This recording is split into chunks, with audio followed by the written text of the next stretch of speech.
Hello everyone, my name is Bill Tatsis and I hope you are fine and doing great. In this video we'll explain as more straightforward as possible and with some analogies of how cryptocurrencies are working internally and specifically how Bitcoin is really working. Because if you understand the fundamentals of Bitcoin's core, you will understand all the other crypto coins out there. So having this in mind, sit comfortable, turn off the lights, not you, and concentrate on understanding this complex technology. Smash the like button, the first analogy, and let's roll the intro.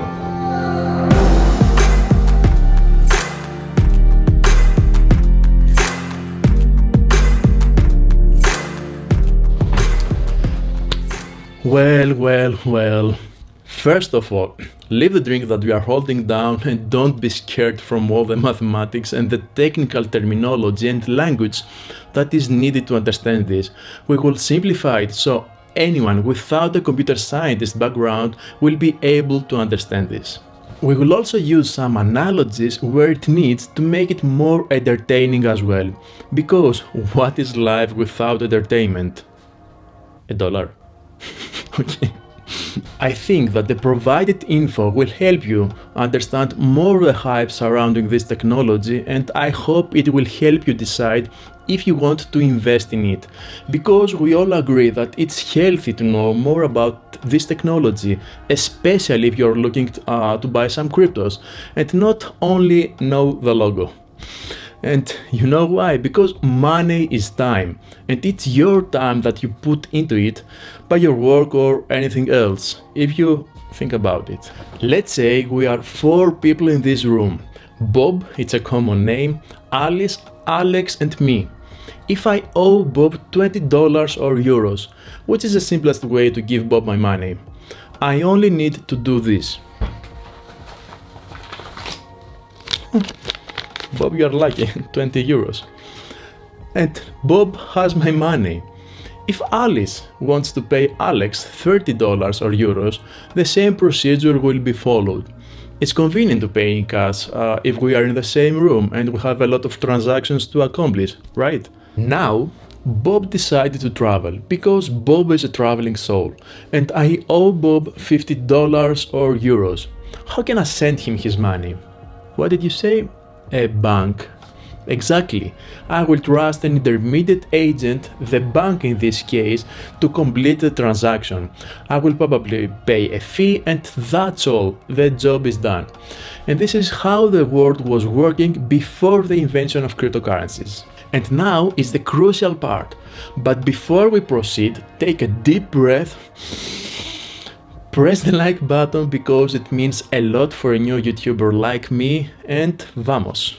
All the gang, me, Bob, Alice and Alex, decided to invent a new different payment system because we have our reasons and we don't want to have cash with us. Let's keep for the moment the electronic money that we already have.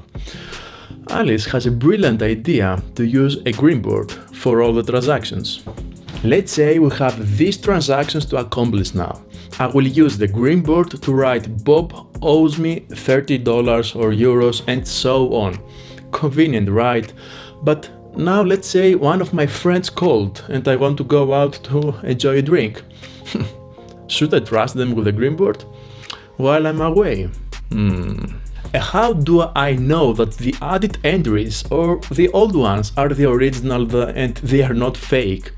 The solution is to use our signatures, yes, the actual signatures, to verify the validity of each transaction because signatures are unique.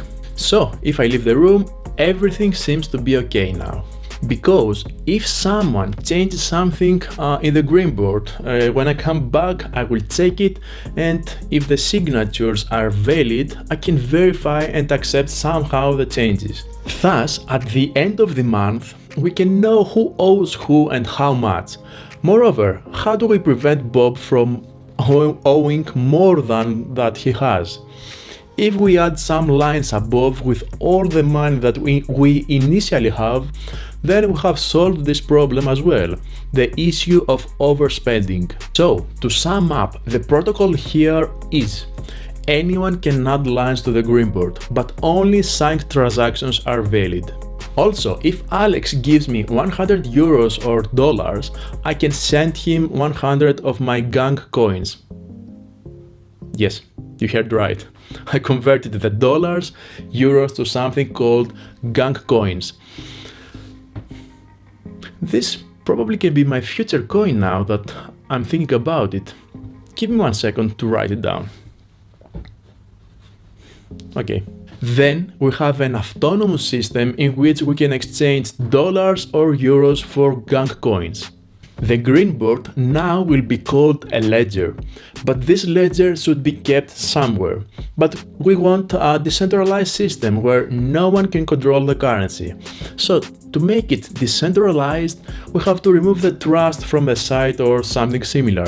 To do this, we can all keep a copy of the ledger, right? So now we all have the information, and in this example, the 4 of us. So this is a decentralized new type of payment without the need for intermediate agent. In the cryptocurrency world, the signature that we have used before to sign the transactions in the green board is also a digital signature in the ledger. If you want to know more about it, search about public and private key signatures, or let me know in the comments below if you want a new video about it. And now let's call the ledger a block. And what is a block?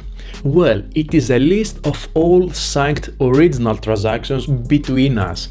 Well, if you already understood this, then you have already understood one of Bitcoin's core mechanisms. But we are not finished yet. As I mentioned before, we all keep a copy of the ledger. Okay, so if I want to pay Bob 100 gang coins, then I have to broadcast this message to the network to everyone to update their ledgers/blocks. But wait for a second. Bob is a traveling soul, and maybe he wants to earn some money to travel again. How can I be sure if all the members are hearing and accepting the same information? Do you trust Bob? No. You? No. You? No. So, we have to find a solution to get anyone to agree about the ledger, especially Bob. Any ideas? Wait. I want to talk with the members of GagCoins about the future of it. Wait a second, please. Okay, we came up with a brilliant idea. It happens to have Satoshi Nakamoto here as well, but I can't show him on camera. I'm sorry. So, the solution is to find a computational way to trust the ledger/block with the highest computation effort. This is the famous term proof of work that we probably have heard about Bitcoin. In simple words, the ledger/block, which will have the highest computational effort, is the accepted one, and this tool is called hash functions, and Bitcoin is using the SHA-256 hash function. Google it again if you want more details about it, because it's a complicated subject to analyze here.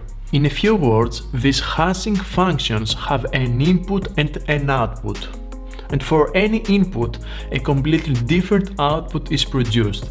And with today's technology, it's impossible to guess the input from the output. Keep only this in mind, because the details are too heavy for this type of video. And as I told you initially, I don't want you to start drinking during the video. So let's continue. As you probably imagine, each block has a limited space of transactions. So after some transactions, the block will be full. And then we have to use another block.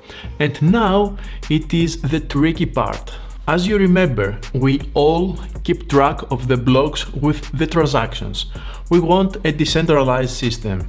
So we all have to verify the last full block that we will hear and then create the new one.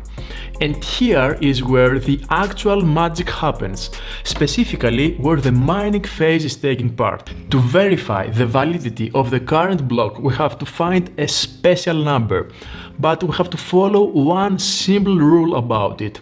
We want to find such a special number in which, if we pass this number and the block's content, remember these are the transactions from the hashing function, we want to have a predefined output. In reality, this is a little bit different, but keep this for now. And remember, the only way to do this is by checking different combinations, because I repeat, we want to find a special number to add at the end of the block along with its contents, which is the input of the Hansing function. And we also want a predefined output. As we mentioned before, the only way to do this is by trying new combinations. And this is the actual mining phase. The miners do this work, and the lucky miner that will find the special number will get a reward for the effort, and the current block will be verified. So new coins are actually produced during the mining phase in this way, and the new block is created and so on. Finally, to keep track of the order of the blocks, because we don't want to mix them, we connect all the blocks by using the special number that the miners found in a chain. And this is precisely what a blockchain is, some verified and connected blocks together, simply as that. Of course, the actual processes in Bitcoin's protocol are quite different because we didn't use any mathematics here and we skipped many details about the rewards and many others. Still, you don't need to know all these details as a user or a buyer. These details are essential to the programmers and some power users who want to create a new coin. I think it's time to end this video.